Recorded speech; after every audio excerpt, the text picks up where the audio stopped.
Hello, Space Troopers, and thank you for watching a new episode of From Stardust, the series in which I'll take you on a journey to showcase how I made each look I served on the runway of Drag Race Holland. Last week, we talked about the spray of life. This week, we're going to be talking about Miss Holland.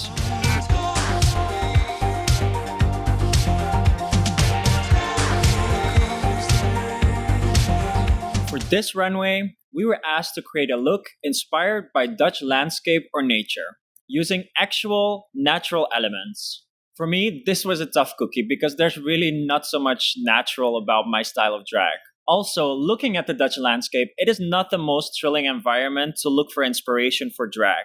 And I really wanted to stay away from iconic Dutch images such as cheese, tulips, or windmills. My first idea was to do a look inspired by the Red Light District, a neighborhood in Amsterdam famous for its sex workers. I also looked at architecture. As Holland is known for water, we have many bridges with beautiful designs. I also looked at these cubicle houses, first built in my hometown, and I thought it would be a fantastic idea to do a look inspired and based on these graphic lines. Then I realized that both the idea of the Red Light District and the architecture were too far removed from what the assignment asked for, so I had to let both these ideas go. I went back and forth with many ideas, but eventually I came up with the idea to do a wind and rain inspired look.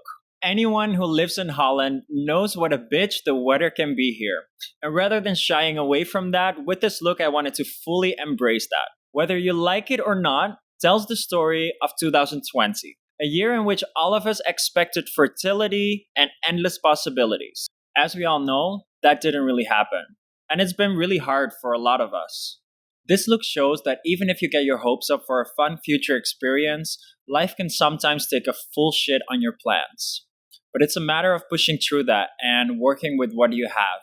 To not beat up on yourself, because just like the ocean, you have ebb and flow too.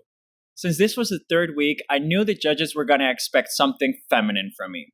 And since Chelsea Boy has no fit form and works on the entire gender spectrum, I decided to give them that hyper feminine look all the way. I wanted it to be feminine and sexy, but still show that I can bring that while maintaining an interesting concept. Besides coming up with the concept and design, I had little to no hand in creating this outfit. I teamed up with Dennis Diem, an incredible designer from Amsterdam, known for his refined technique and great eye for detail.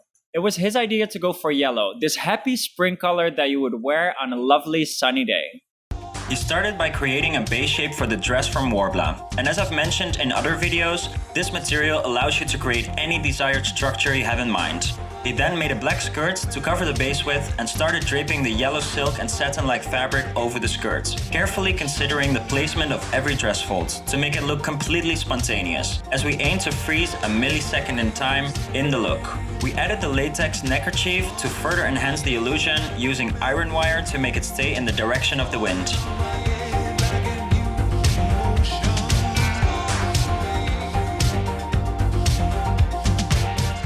When the dress was finished, we decided to add this campy element of mud to it from a passing car.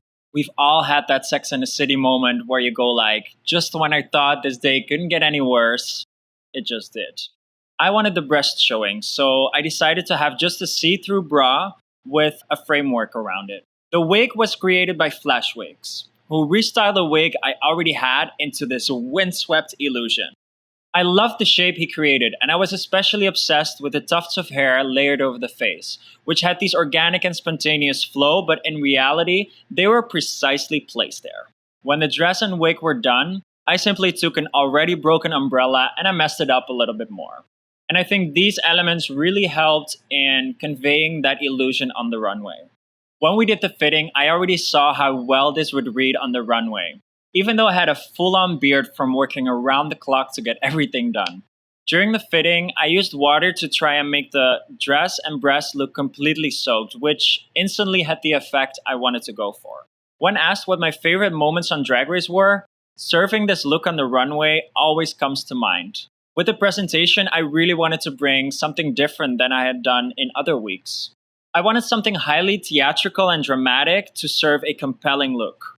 I rehearsed it really well and it came out exactly as planned.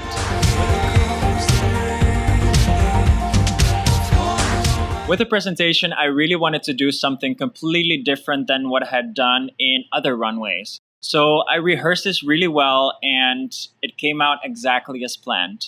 Coming out of that runway, my heart was racing. And for starters, because that was a lot of excitement for someone who smokes a pack of cigarettes a day.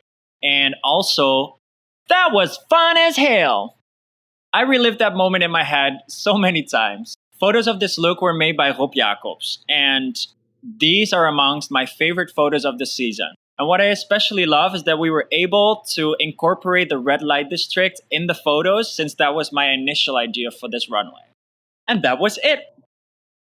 Thank you so much for watching again. Please like, subscribe, and follow me on all my other social media to stay up to date on From Stardust and my other contents. And for now, Chelsea Boy out.